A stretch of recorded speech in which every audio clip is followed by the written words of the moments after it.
આજના વિડીયોમાં શીખીશું simple present tense. Simple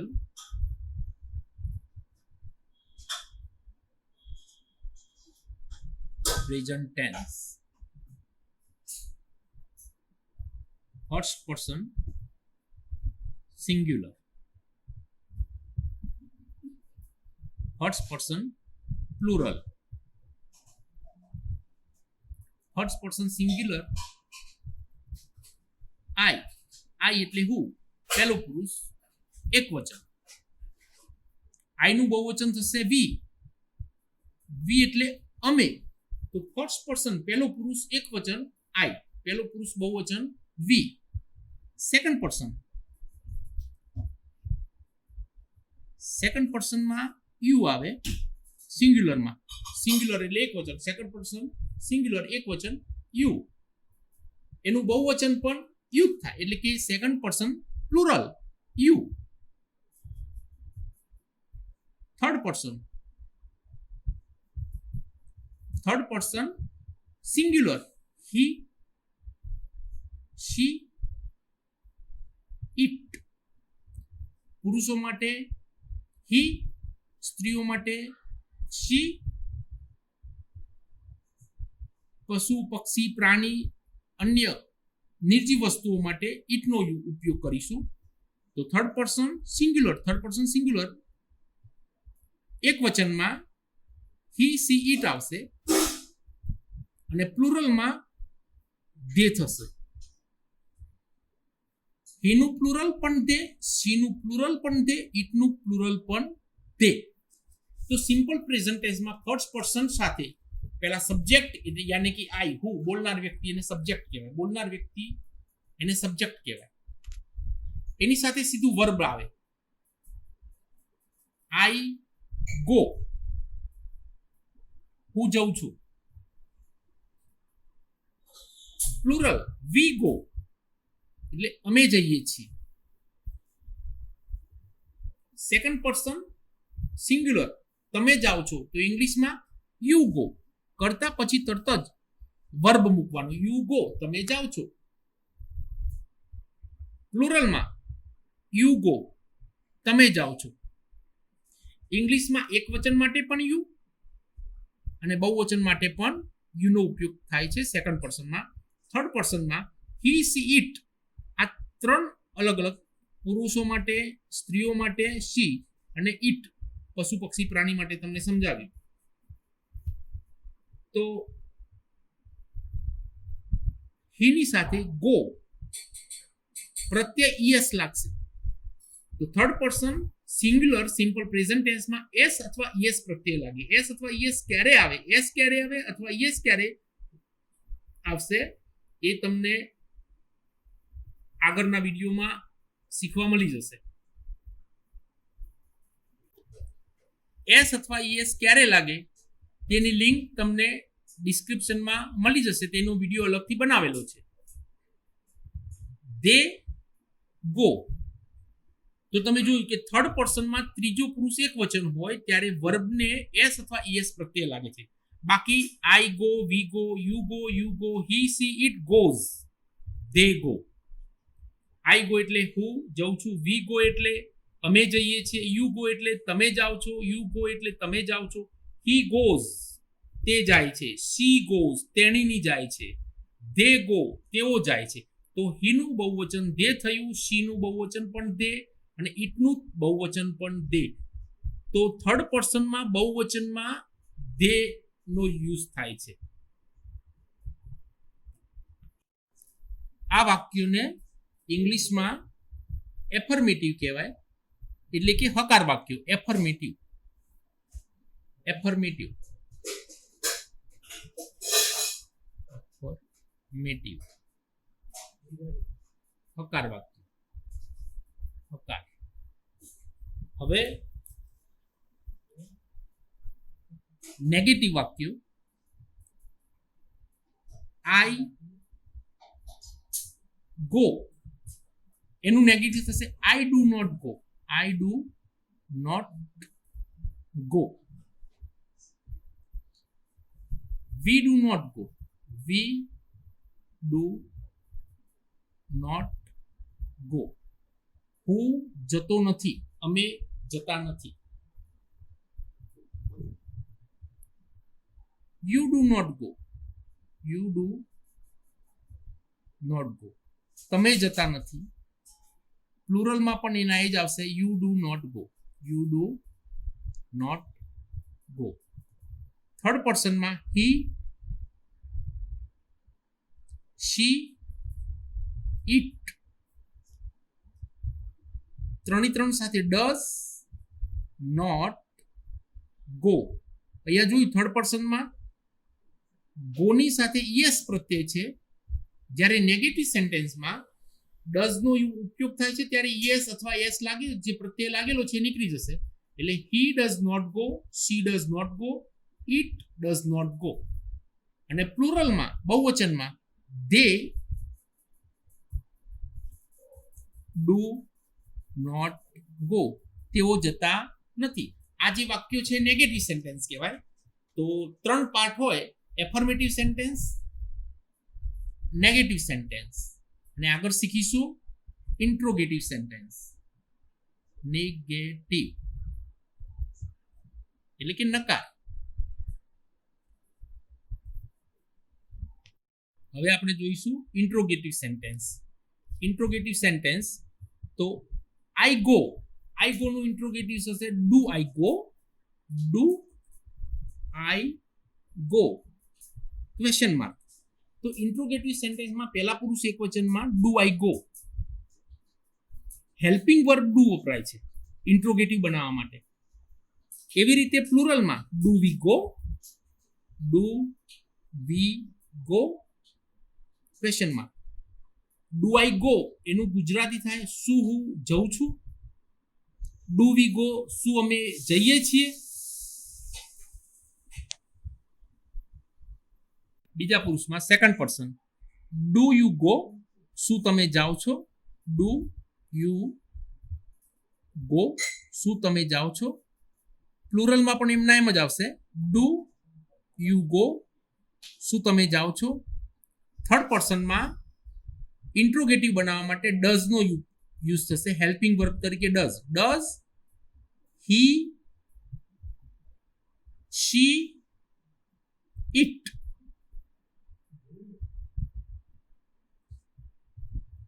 does he, she, it go.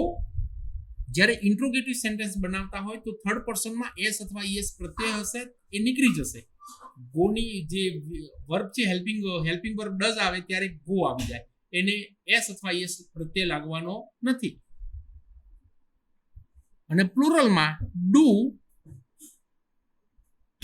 They go, શું તેઓ જાય છે. તો does he go question mark, do they go શું તેઓ જાય છે.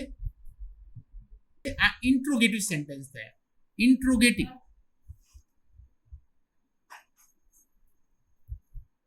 ઇન્ટ્રોગેટિવ એટલે કે પ્રશ્નાર્થ વાક્ય. ઇન્ટ્રોગેટિવ સેન્ટેન્સ એટલે પ્રશ્નાર્થ વાક્ય. તો સિમ્પલ પ્રેઝન્ટ ટેન્સના હવે આપણે થોડા વધારે એક્ઝામ્પલ જોઈએ. Number 1, I play cricket. I play cricket every day. હું દરરોજ ક્રિકેટ રમું છું. આઈ એટલે હું, પહેલો પુરુષ એક વચન. આઈ પ્લે ક્રિકેટ એવરી ડે, હું દરરોજ ક્રિકેટ રમું છું. આ જ વાક્યને અમે દરરોજ ક્રિકેટ રમીએ છીએ, તો આઈનું બહુવચન વી થશે. વી એટલે અમે. વી પ્લે ક્રિકેટ એવરી ડે, અમે દરરોજ ક્રિકેટ રમીએ છીએ. તમે દરરોજ ક્રિકેટ રમો છો, તો you play cricket every day, તમે દરરોજ ક્રિકેટ રમો છો. તે દરરોજ ક્રિકેટ રમે છે. તે એટલે he, third person singular.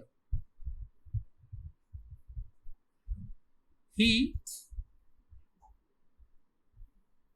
Play, પણ યાદ રાખો હી થર્ડ પર્સન સિંગ્યુલર છે માટે વર્બને એસ અથવા ઈએસ પ્રત્યય લાગે. અહીંયા પ્લેની સાથે એસ લાગશે. હી plays cricket every day. Number 5, she plays cricket every day. તેણીની દરરોજ ક્રિકેટ રમે છે. હી અને સી નું બહુવચન દે થશે.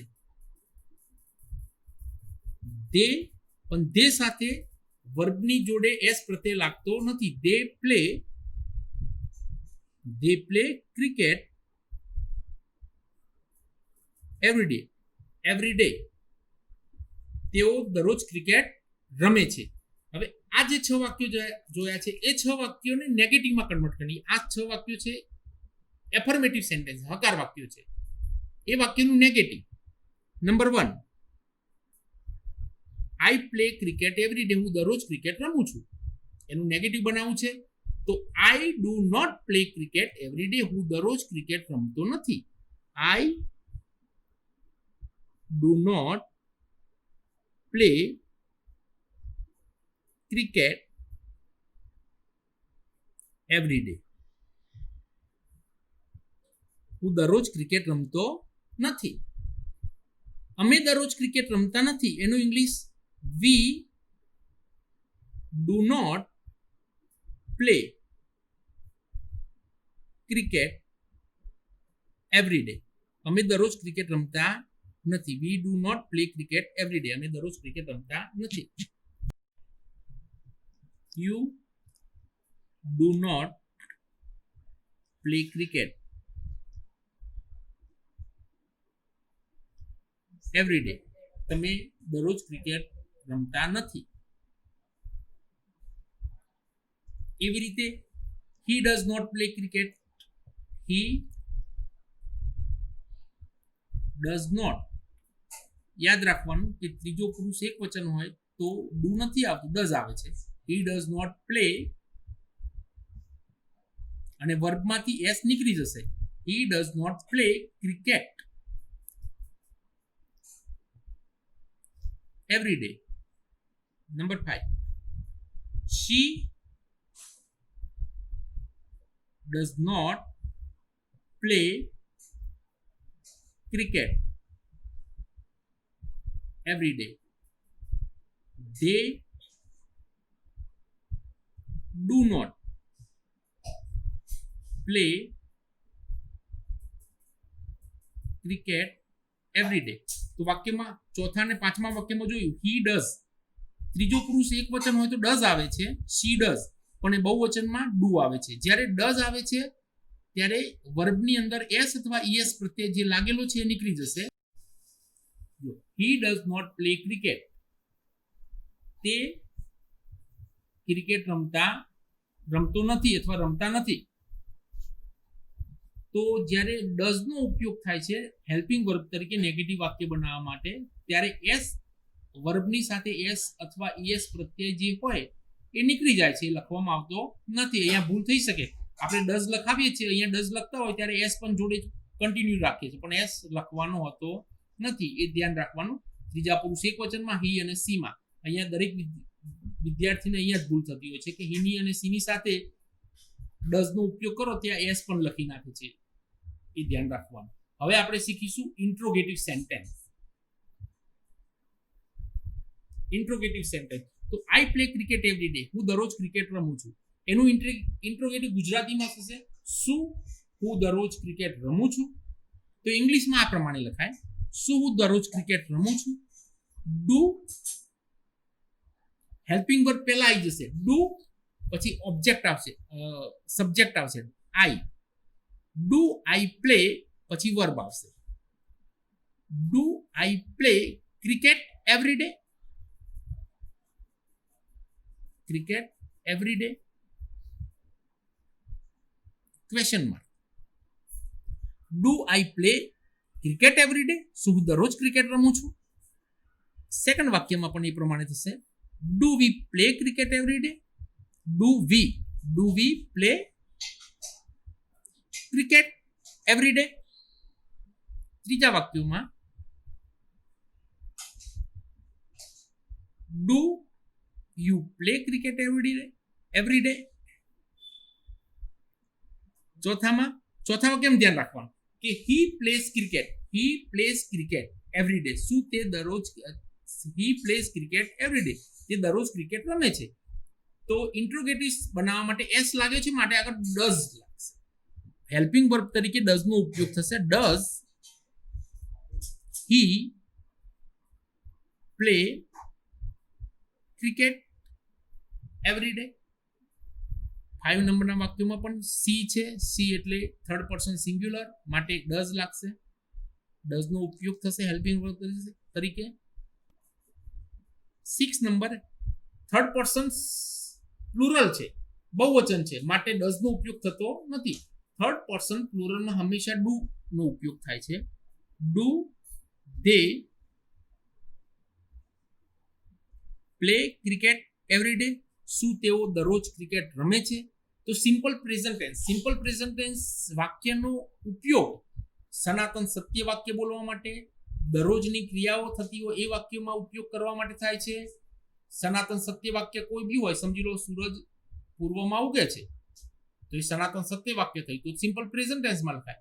દરરોજની તમારી થતી ક્રિયાઓ, દૈનિક ક્રિયાઓ હોય એ બી સિમ્પલ પ્રેઝન્ટ ટેન્સમાં જ બોલવી પડે. હવે આગળ જોઈએ.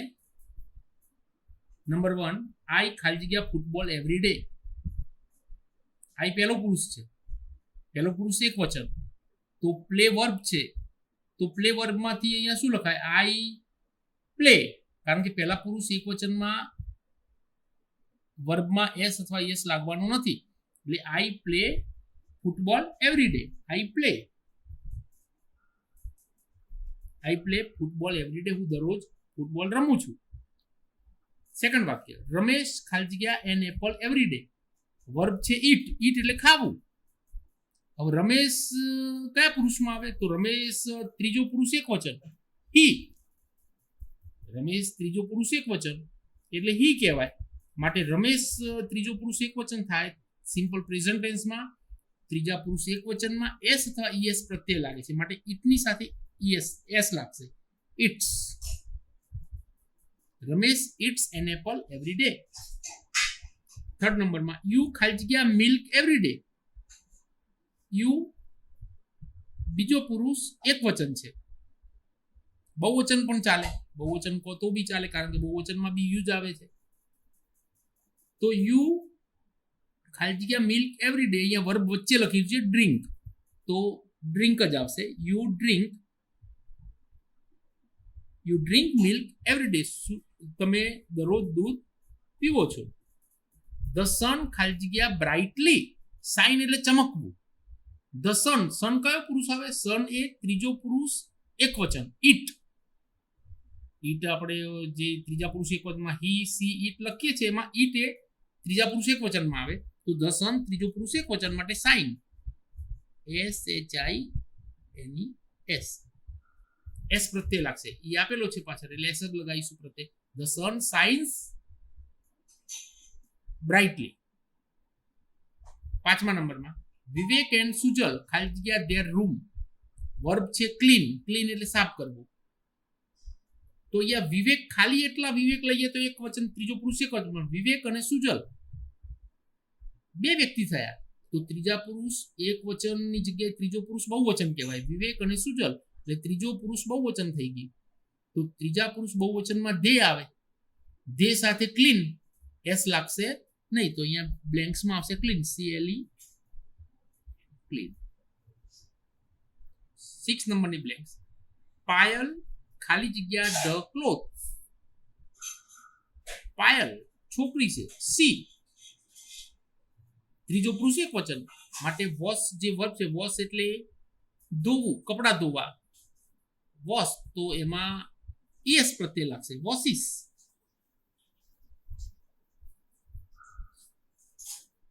આ એસ અને ES પ્રત્યય ક્યારે લાગે છે એનો વિડીયો તમને એની લિંક ડિસ્ક્રિપ્શનમાં આપી છે, એ વિડીયો તમે જોઈ લેજો, એટલે તમને વધારે એના વિશે માહિતી મળી જશે કે એસ પ્રત્યય અને ES પ્રત્યય ક્યારે લગાડવો. 7 નંબરમાં ખાલી જગ્યા યુ ઓલવેઝ ખાલી જગ્યા up early in the morning interrogative sentence. ઇન્ટ્રોગેટિવ સેન્ટેન્સમાં સિમ્પલ પ્રેઝન્ટ ટેન્સમાં હેલ્પિંગ વર્બ તરીકે ડુ અથવા ડઝ આવે છે. ડુ અને ડઝ ક્યારે વાપરવું? જ્યારે ત્રીજો પુરુષ એક વચન હોય ત્યારે ડઝ લખવું, બાકી બધામાં ડુ લખવાનું આવે છે. અહીંયા યુ છે ત્રીજો પુરુષ નથી, પણ યુ એ બીજા પુરુષમાં આવે. બીજો પુરુષ માટે અહીંયા ડઝ લાગશે નહીં, ડુ લાગશે. Do you always get up. Get up એટલે ઉઠવું. Get up early in the morning. શું તમે દરરોજ સવારે વહેલા ઉઠો છો? 8 નંબરની બ્લેન્ક્સ. માય ફ્રેન્ડ ખાલી જગ્યા નોટ ખાલી જગ્યા આન્સર. એ નોટ છે, નેગેટિવ વાક્ય આવે. માય ફ્રેન્ડ એટલે આઈ પણ ના કહેવાય, વી પણ ના કહેવાય, યુ પણ ના કહેવાય. માય ફ્રેન્ડ શામાં આવે? માય ફ્રેન્ડ એટલે હી અથવા સી. ત્રીજા પુરુષ એક વચનમાં આવે. તો ત્રીજા પુરુષ એક વચનમાં વર્બમાં એસ અથવા ઈએસ લગાડવામાં આવે. પણ જ્યારે નેગેટિવ વાક્ય હોય, નોટ લખેલું હોય, ત્યારે ડઝ લખવામાં આવે. અને ડઝ લખાયું હોય ત્યારે વર્બમાં એસ અથવા ઈએસ પ્રત્યય લગાડવામાં આવતો નથી. તો માય ફ્રેન્ડ ડઝ, પહેલી બ્લેન્ક્સમાં ડઝ આવશે અને બીજી બ્લેન્ક્સમાં નો એમના એમ લખીશું. કે એનો ડબલ્યુ નો. નો એટલે જાણવું. My friend does not know answer. મારો મિત્ર આન્સર જાણતો નથી. 9 નંબર. માય ફાધર ખાલી જગ્યા ટુ ધ ટેમ્પલ ડેલી. તો માય ફાધર એટલે ત્રીજો પુરુષ એક વચન. ત્રીજા પુરુષ એક વચન એટલે કે હી. તો પ્રત્યય ગો છે, તો ગોમાં એસ અથવા ઈએસ પ્રત્યય લાગશે. તો ગોઝ, અહીંયા ઈએસ લાગશે, goes. My father goes to the temple daily. મારા ફાધર દરરોજ મંદિરે જાય છે. 10 નંબરની વાક્ય દેખાય છે તમને, ઇન્ટ્રોગેટિવ સેન્ટેન્સ છે. ખાલી જગ્યા હી ખાલી જગ્યા બનાનાસ ડેલી. હી ત્રીજો પુરુષ એક વચન માટે ઇન્ટ્રોગેટિવ વાક્યની અંદર હેલ્પિંગ વર્બ તરીકે ડુ અથવા ડઝ લખવામાં આવે છે. ત્રીજો પુરુષ એક વચન હોય તો ડઝ, બ્લેન્ક્સમાં ડઝ લખાશે. જ્યારે ડઝનો ઉપયોગ થયો હોય ત્યારે વર્બની અંદર એસ અથવા ઈએસ પ્રત્યય ક્યારેય લગાડવામાં આવતો નથી. Does he it bananas daily? Does he eat bananas daily? શું તે દરરોજ બનાના ખાય છે? આજના વિડીયોમાં આપણે સિમ્પલ પ્રેઝન્ટ ટેન્સ વિશે શીખ્યા કે સિમ્પલ પ્રેઝન્ટ ટેન્સનો ઉપયોગ ક્યારે થાય અને કેવી રીતે થાય, એની વાક્ય રચના પણ શીખ્યા. એ તમે આ વિડીયો ધ્યાનથી 2 થી 3 વખત જોશો એટલે તમને ખ્યાલ આવી જશે.